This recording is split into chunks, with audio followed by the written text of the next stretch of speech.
Snipes and Insights, Thursday, May 1st. I'm your host, Keith Kavanaugh. Tyler, we got two more eliminations last night as the Montreal Canadiens were eliminated by the Washington Capitals, and then Tampa Bay was eliminated by the Florida Panthers. What were your thoughts on the eliminations last night? Yeah, another show, Keith, and another fun night in the NHL. I don't think any of us were really surprised about the Montreal Canadiens. Obviously, a gentleman's sweep on the other side for the Caps. And like we talked about getting Protus back. That was huge. Like, not like he got on the score sheet or anything, but just like their lines were rolling all night. And unfortunately for Dobesh and the Montreal Canadiens, they are ousted. And then, yes, the Tampa Bay Lightning, Keith, finished the season so well, got us all so excited about them. And then all of a sudden they kind of reverted what they've done the last few years and were eliminated in 5 games. So we got to give the Panthers a lot of credit. Florida looks like that team that won the Stanley Cup this last year. And man, they're a very scary opponent for either Toronto or Ottawa coming up. And like I've been saying throughout this whole series, I feel like an idiot for sleeping on the Florida Panthers. They looked so good against Tampa. They controlled the play. They rolled a team that a lot of people were expecting to make a deep run into the Stanley Cup Finals, and Florida got through them in 5 games. Now my thought process is completely flipped, and now I think Florida is the team in the East to beat, and I think they're poised to make a deep run in the Stanley Cup Finals, possibly a repeat of last year, but we'll see what happens there. And the good news for us tonight, Tyler, is we have 4 Game 6s tonight, and all 4 there could be eliminations. So I say let's just get right into. Oh wait, no. First off, we also got to talk about the Winnipeg Jets last night. They won their game. They're up 3-2. We were talking all day about Connor Hellebuck, and honestly, it wasn't like Connor Hellebuck had the best game. He let in that one soft goal to Snuggerud, but he did battle. He fought. And you know what? At the end of the day, a win is a win.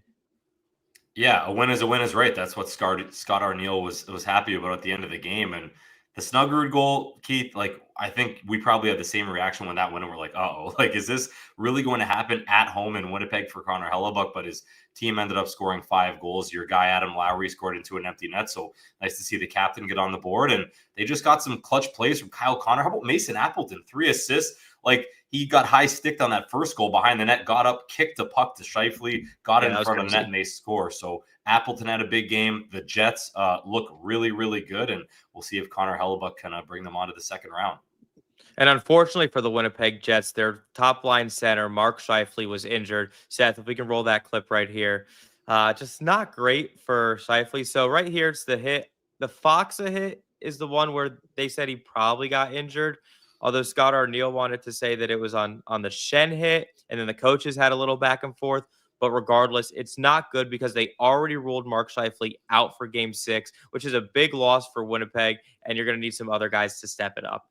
Yeah, supposedly neither of the coaches are medical doctors. I'm sure we knew that already, but had to be spoken last night after the game. The Foxa hit, that's just a big collision. Foxa kind of just stepped up, stood his ground. Obviously, the Braden Shen hit was clear interference. The referee's arm went up right away, and that's just another big hit to add to the list of big hits in this series. So I'm sure it'll be as physical coming up in St. Louis, but Mark Scheifele not playing that game is absolutely huge. I think you want to see 7. You predicted 7 games in this series, and without Mark Scheifele, that's a real big possibility.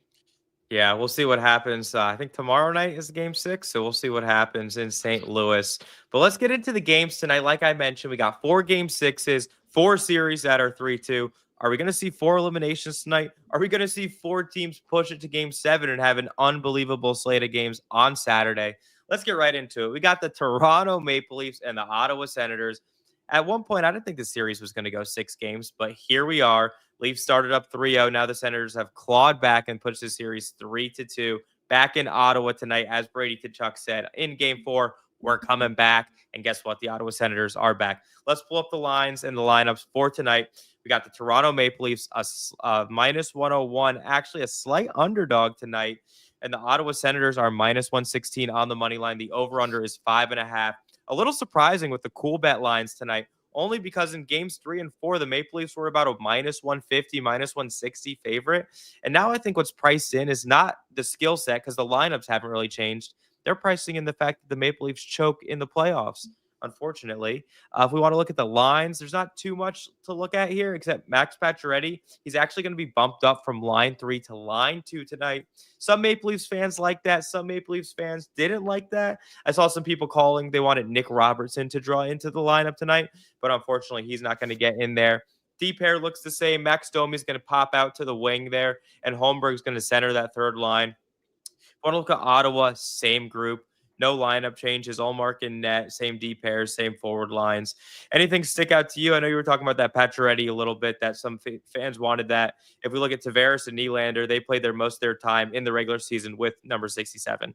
Yeah, Max Pacioretty was at his best this year when Craig Berube put him with both of those players, Tavares and Nylander. So I think it just makes sense for the coach to put him back up there. And at least we're looking from offense for there for a while. It's not like Pontus Holmberg was bad on that left side. He just doesn't really fit in. He was dogging pucks and doing what he could. But Max Pacioretty is a really physical presence at this point in his career, and he's almost the perfect guy to play with them. So we'll see how Pacioretty fares here with Tavares and Nylander. But if you're the Maple Leafs, you cannot let this get to a game 7. The Ottawa Senators going into Toronto would just have so much momentum. They just shut the Leafs out on home ice there at Scotiabank Arena. So a very dangerous game for the Maple Leafs to play. So we'll see if the big boys can step up, Keith. Like, is Matthews, is Marner, is Nylander, is Tavares, are they going to have big games tonight? And on the other side, maybe Linus Ullmark just has another great start, like coming off a shutout performance on the road. He's coming back home in front of that crazy Ottawa crowd. I saw it firsthand last week, and the crowd, the fans there are amazing. So would not shock me if the Senators came out strong, maybe scored the first goal again, get the building buzzing. But this should be a really, really good game. And let's go back to the Toronto Maple Leaf big boys that you were talking about. So John Tavares has played pretty well this series. He has 3 goals so far in the series. But then we want to look at Auston Matthews. We want to look at Mitch Marner. And Auston Matthews has 2 goals in his last 15 playoff games. This is a guy that had 69 goals a season ago. And then if you want to look at Mitch Marner, he's more of a playmaker, so he's still getting his assists, but he only has 2 goals in his last 13 playoff games. So again, these guys are not producing on the score sheet when the Maple Leafs need them the most in these high leverage playoff situations. And if the Maple Leafs want to close out this series tonight, it's got to be number 34, putting a puck in the back of the net. I don't care if it's a nice power play, pretty play where he snipes it in, or if it's a dirty, gross goal where he just jams it. He just needs to put rubber behind Linus Ullmark tonight if the Maple Leafs want to advance. And I think, like you said, I don't think Toronto wants to go back home for game 7. This is getting in their head way too much. They can't close out the big game. And I think they just need to finish the job on the road tonight in Ottawa, a team that significantly, if you're looking on paper, they're much better than. Yeah, and they've really outplayed them a lot of this series. Like, even going back to game 5, felt like the Maple Leafs had so much momentum in that game. Then all of a sudden the Shabbat goal goes in, and that's really all the Senators needed. But to your point about Marner and Matthews, they've really done their damage mostly early in the series on the power play. Like, you look at their points, you're like, okay, they're actually pretty good. But like, when are these players going to show up even strength in an elimination game? So we'll see if 34 and 16 can do it tonight, and Leafs fans are going to be sweating if they can't. And on the flip side for Ottawa, if they want to extend this series to 7 games, I'm looking at a guy, not Brady Tkachuk this game, not Claude Giroux. I'm looking at Dylan Cousins, a guy who was traded to the Ottawa Senators mid-season. He needed a change of scenery in Buffalo. He was a guy that a couple years ago looked pretty good. Then it looked like his career was slowly declining, but he's picked it up. He had a big shorthanded goal last game. I'm looking for Dylan Cousins to have a big game if Ottawa wants to win this one. And then Jake Sanderson on the back end, too. A guy whose contract extension will kick in next season. He got a pretty big deal. He had the second most 5-on-5 minutes of any Ottawa skater, only behind Thomas Chabot this series. And in his minutes, has a 105 to 73 shot attempts advantage, 59% share. So Jake Sanderson, when he's been on the ice, they've done pretty well to control the play. And I look for him to have a big game tonight. Yeah, I love Sanderson. He's already one of the best defensemen in the league. And hey, this is why you traded for Dylan Cousins. That's why you got rid of Josh Norris, who was best friends with a lot of the players on the team. For moments like this, we saw him with the clutch shorthanded goal in game 5. So I love it. If Cousins is a big player in this game, the Senators are going to be dangerous.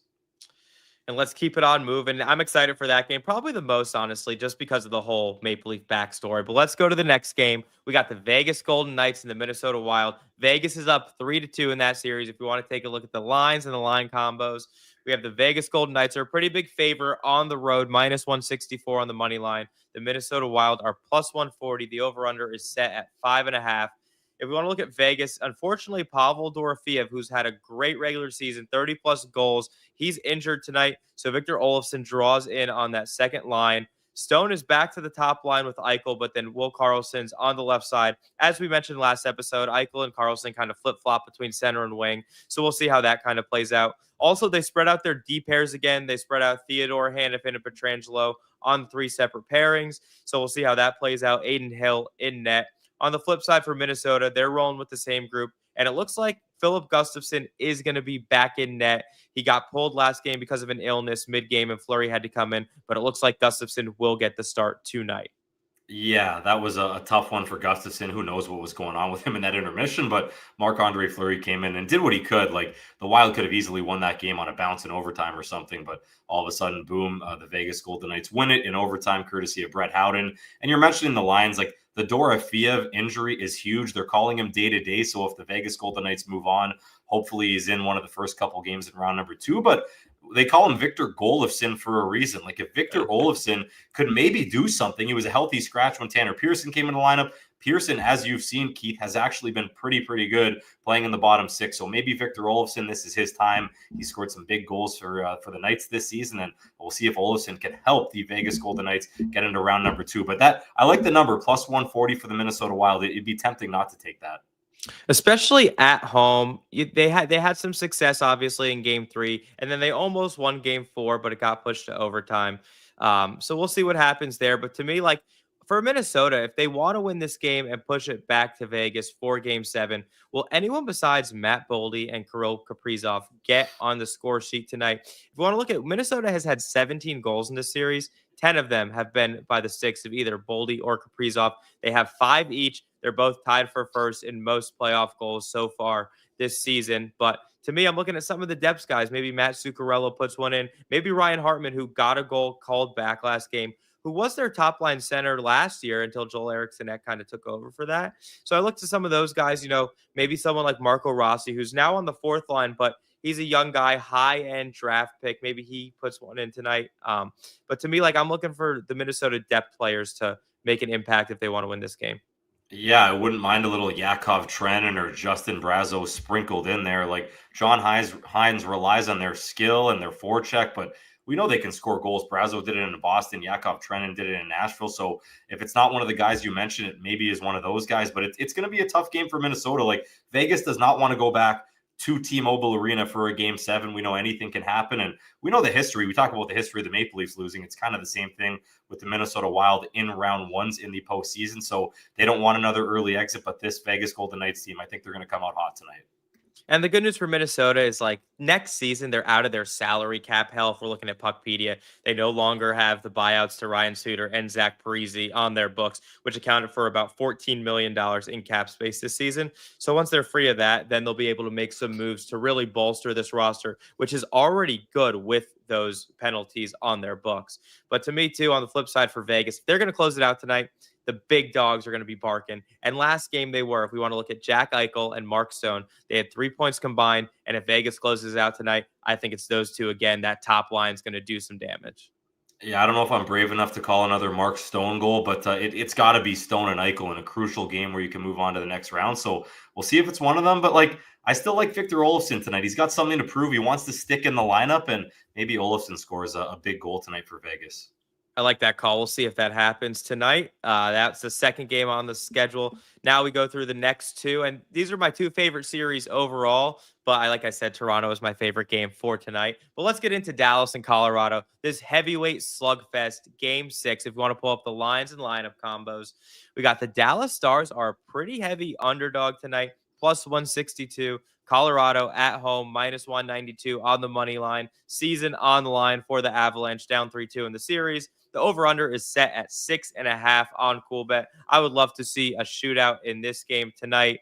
Looking at the lines, not too much change for Dallas. They're rolling with the same group here. Miro Heiskanen still out, it looks like. And I think Dallas afforded themselves an extra game here. I feel if the series was 3-2 in Colorado's favor, they might have tried to really push Heiskanen in. But at the same time, they're like, all right, we have game 7. Potentially, if they close it out tonight without him, then they get a few extra days rest for game 1 for the next round. Jake Oettinger in net there. And then on the flip side, the Colorado Avalanche, Looks like same story for them, same group. Landeskog still on the second line. Ross Colton still hurt. Same D pairs, Blackwood between the pipes. What do we like about this game tonight?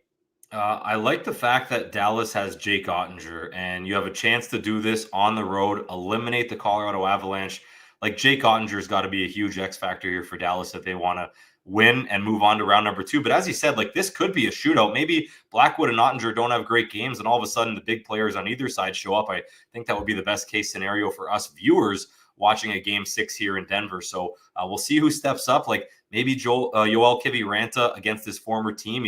I think he scored like a double overtime goal in the playoffs for Dallas. So like maybe that happens tonight. I would certainly love overtime and a chance for the Dallas Stars to either move on in OT or the chance for the Avalanche to extend things and send it back to Big D. But excited for this one tonight. All these games so far have been really, really good. And I think we deserve a game 7 in this series. I think that's just the way that this has trended. It's also going to be a shame that one of these two teams has to be eliminated after this round because they're probably two of the top 4, top 5 best teams in the entire NHL this season. But the way the playoff format, and everyone knows it, that's just the way it is sometimes. But it's unfortunate that we have to see one of these two teams eliminated. Having said that, we talked about it last game. Mikko Rantanen stepped up for the Dallas Stars. He put a goal and 2 assists in game 5 at home to give Dallas that 3-2 series lead. Also, I'm looking at that second line on the Dallas Stars. Mason Marchment, Tyler Seguin, Matt Duchene.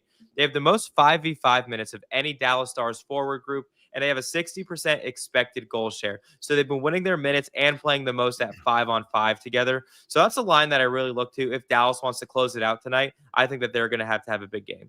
Yeah, Mason Marchment is such a fun player. He scored some huge goals for Dallas. He scored a big goal in this series as well. And I love that line. It's got grit, it's got speed, it's got a veteran presence. So, yeah, we'll see if they do it. But, like, if this series does go to 7, we've said it this week, like, how are you betting against Pete DeBoer? I know the Stars don't want to get there. They'd rather just wrap this thing up in 6. But I'd love a game 7 in this series. As you said, it's been one of the best series so far in the Stanley Cup playoffs, and it almost deserves a 7th game. And how do we get to a 7th game if you're Colorado tonight? Well, let's pull up the video of Nathan MacKinnon absolutely chewing out Charlie Coyle. It just goes to show how much Nate really cares about this. He was basically, I think, either getting mad at him about a pass or a dump in, like a situation. And Nate just is the kind of guy who doesn't stay quiet about it. He lets his teammates know, but he only does that because he cares about winning more than anything. And that's the kind of attitude you want your leaders to have in the playoffs. So Charlie Coyle, I think, might end up having a big game tonight because of that. He has the back of his mind. He's thinking, if I don't score tonight, Nathan MacKinnon's going to chew my ass out. And I do not want that to happen again, especially in a public setting. And then also, we look at a couple of the bigger players for Colorado. Cale Makar only has 2 assists in this series, and then Val Nichushkin only has 1 goal. So I think both of those guys are going to need to step it up as well. Yeah, interesting to see Cale Makar with just 2 assists. That's very weird for Makar, who's had 5 points in a playoff game before. So maybe he steps up, maybe Big Val steps up. But for that Charlie Coyle thing we just saw, it's interesting. Like, you're a new member of this team. You've only played a handful of games with Colorado, so you're still trying to get systems right. I think that was coming off a power play, so you're still trying to get like the movement and everything going on the man advantage. So I'm sure Charlie Coyle will figure things out. And whatever Nathan MacKinnon said probably wasn't too malicious. He's just trying to help out his new teammate. Yep, and that's why I love the Nate Dogg, right? He's just a guy that competes and wins and has weird diets that his teammates don't love, but it works for him and it works for them, so let it keep rolling. Last game on the slate for tonight, it's the Los Angeles Kings, it's the Edmonton Oilers. Another just really, really good first round series. If you want to take a look at the lines and the lineup changes, we got LA tonight as an underdog, plus 143. Edmonton, a pretty big home favorite, minus 169 to close this series out, up 3-2. The over-under is set at 6. I really like that number. I think it's going to go over tonight because there's been a lot of high scoring in this series, except for the last game. The first 4 games were really high scoring. If we're looking at the lines, the Oilers are back to their bullshit. They're loading up McDavid and McKinnon on that first line. Evander Kane gets popped up to the second line with Nugent Hopkins centering Zach Hyman. We got Frederick up to the third line with Henrique. Arvidsson down to the fourth line with Podkolzin and Janmark. Nurse and Bouchard, again, the same 6 D pairs. Calvin Pickard still in between the net for Edmonton. And on the LA side of things, they're just rolling with the same group. Their depth, they're just not really using much of them. We'll get to that in a second. Kemper still in net. What are you looking for in this game, Tyler? Well, I'll say this, and I said it earlier this week. Poor Jeff Skinner. He still can't get back in the lineup. He's played one career playoff game that came in game one and hasn't been able to find his way back in since. But like, I don't mind stacking Draisaitl with McDavid. I like Kane, Nugent Hopkins, and Hyman. That line could be very deadly to play against. And like Podkolzin, Janmark, and Arvidsson is almost a perfect fourth line to me. So I think Victor Arvidsson's looked okay in this series. He set up that big goal by Janmark, and against his former team, he'd certainly like to eliminate them. But like, you like the over. I love the LA in this game on the road, plus 143. I would be hammering the LA Kings. And like Dallas, Colorado, this is a series that just deserves 7 games. It doesn't mean it's going to go to 7 games, but like after what happened in the previous game, you got to think the LA Kings have a way better effort. They were asleep on home ice, which never really happened this year. The Oilers got on them early. They had like almost 20 shots in the first period. So I think the Kings have a really, really good game on the road. And Calvin Pickard finally loses one. The LA Kings send this back home, and they'd love to be back on home ice to maybe give those fans something to cheer about, unlike last game. See, I'm on the complete opposite side of you in this one. I think it's the 4th straight year Edmonton eliminates the LA Kings in the first round. I don't think the Oilers let this one go back to LA for a game 7. They finished the job on the coattails of Leon Draisaitl and Connor McDavid. I think each of them are going to get a goal tonight and finish this game. I'm going 5-2 is going to be my final score guess for this game. I just don't think LA has the depth, and Seth will pull up the video in a second. But if you're looking at the 4th line right there of Malat, Helenius, and Turcotte, they all played 5 minutes or less last game, which is significantly below the rest of the forward group. Even Jordan Spence on that second D pairing only played 8 minutes, and then Brant Clark was at least up to 14 minutes before the rest of the Ds were at 20 plus. So I think it's just a matter of Oilers just having the depth and the confidence to roll all 4 of these forward lines. Seth, play that video real quick just to get a sense of what Coach Knobloch was talking about versus the Kings. There's no line that we're hiding. We can have our 4th line play against the other team's top line. Like, we feel very confident with that. And doing that, we don't have to worry about matchups. We can just roll our lines. And, you know, obviously we're going to put Leon and Connor out for special shifts in the offensive zone or whatever it is. Yeah, just a coach who basically says, we got our team. We're going to put them up whenever. We're not going to care about the matchups. We're not going to care about all that stuff. We think our guys are better than your guys. And we know that you don't trust your depth guys. And eventually we're just going to wear you out because we're going to have the fresher legs and we're going to be able to run you down and forecheck you and beat you off the rush. Yeah, maybe a subtle shot at Jim Hiller, not really using some of his players, as you mentioned, like Helenius or Jeff Malott or Alex Turcotte. It's like they're almost better going 11-7, which I haven't really liked. It's worked out for the Kings, though. It's certainly worked out for Tampa when they've been successful. I know they're ousted now, but you might as well just go with 11-7 and ride Kempe and ride Fiala and ride Kopitar and Byfield. So I still really like the Kings tonight. They're probably just going to use those top 3 forward lines and probably just going to use 4 or 5D, but I think they send this one back to Los Angeles. Now, to me, though, my question is like, is it more on the coach if he's not trusting his 4th line, or is it more on the roster construction and the general manager front office for not giving the coach someone that he can really trust in these big minutes and play? Because you're looking at, like, it's not just the Kings. Like, there are some other teams that are not really riding their 4th lines as much. And it looks like the teams that are comfortable rolling all 4 lines, they stay fresher throughout the playoffs. And they're the ones that usually more times than not end up winning the series. Yeah, like a Florida, for example, who won last night, like a Washington, for example, who also won last night and moved on. Yeah, you can look at Rob Blake. You can look at depth adds. Like, I still like the fact that they have a veteran there who's won a few cups, I'm pretty sure, in Trevor Lewis, but he can't even get into the lineup. Like, if I was Jim Hiller, I'd be playing Trevor Lewis. I'd want him on the bench. I'd want him on the ice in some crucial times. And he's a good role model for young players like Turcotte or even Malott or Helenius. So, yeah, it does say something about the GM, and I know there's been a lot of questions about Rob Blake in the past. Yeah, but that's all the time we have for you today, Snipes and Insights. We have 4 absolutely incredible games. Will we see all 4 of these games get pushed to 7 games? Will we see a couple? Will we see all 4 end tonight? Who knows? We're excited about it. It's Tyler. It's Keith. It's the PuckPedia, Snipes and Insights, presented by our friends at CoolBet. Stay cool. Bet responsibly. Good night, folks.